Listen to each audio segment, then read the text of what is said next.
Now move on to our next type of permanent establishment, that is the construction PE.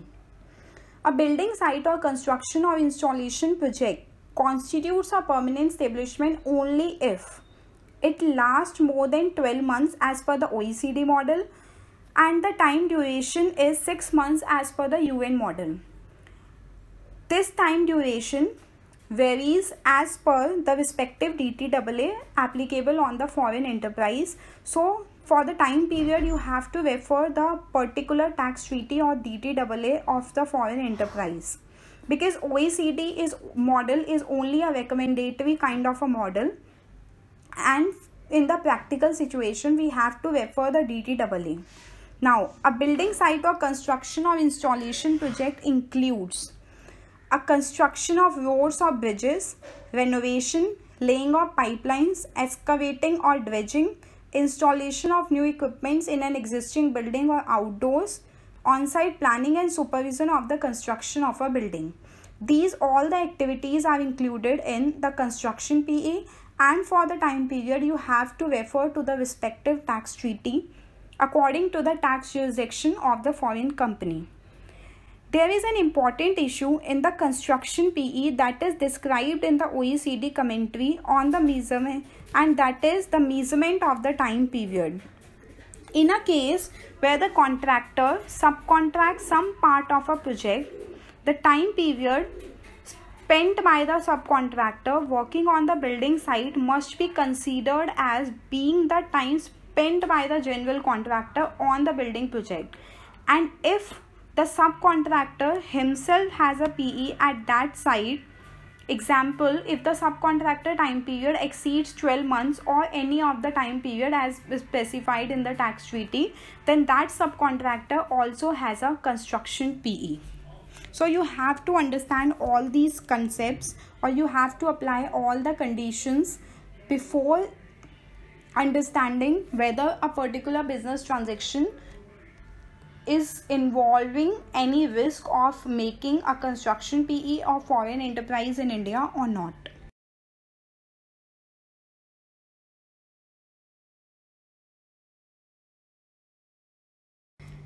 Last type of permanent establishment which we will be covering is the service PE. When a foreign enterprise sends its employees in India for a work, then this triggers the risk of establishing the service PE. India's tax treaty provides that the service PE of foreign companies can be constituted in India if these enterprises provide services in the country through their employees or other personnel working under their control and supervision for a period exceeding the threshold delineated in the specific tax treaties. This is dependent on the threshold, that is, the time period mentioned in the respective tax treaties, or you can say DTAAs, and the employees will constitute a service PE of the foreign establishment in India if they work for an aggregate period of 6 months within any 12 months period as mentioned in OECD commentary, or 90 days in a 12 months period as per India-US treaty DTAA, or this can be any time period as per the respective tax treaty. There is also a concept involved in the service PE is the stewardship, secondment and deputation. I have not covered all the areas over here because these all three areas are very vast areas, and in understanding the basics of service PE, it will be challenging for all of you to collate all this at one go. I can give you a small idea about what is called stewardship, what is called secondment and what is called deputation, so that while reading all the judiciary pronouncements, these three words will not be new to you.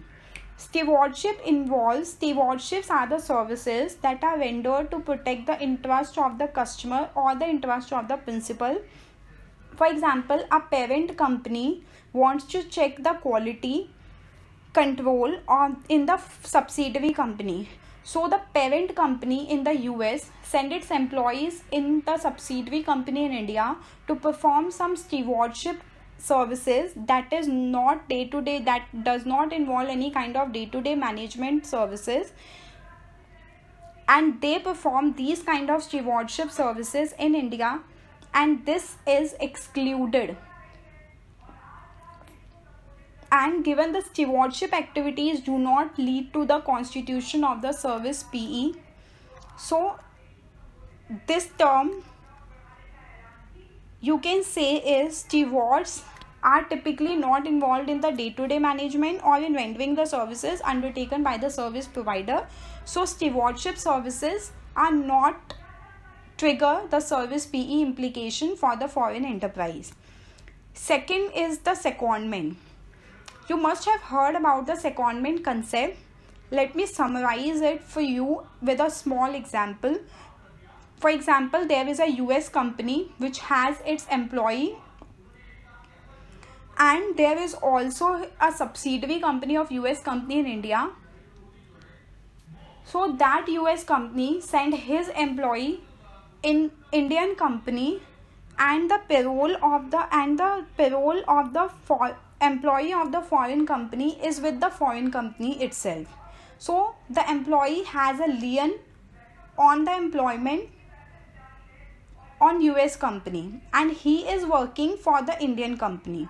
So this involves a very vast kind of structure, and this also triggers the service PE concept.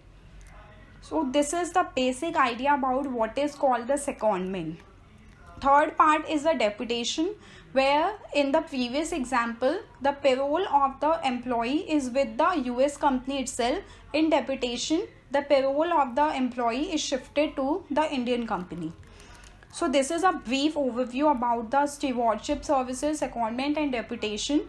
And to go in detail, I would suggest you that after understanding what are the practical implications of service PE, you can definitely go in details of these kind of services, because in secondment there can be a major risk of becoming a service PE. In deputation we can eliminate the risk of service PE, and in case of stewardship activities, this particularly helps us to eliminate the risk of service PE. But as this video is only for the basics of permanent establishment, we will not go in details of all these three concepts.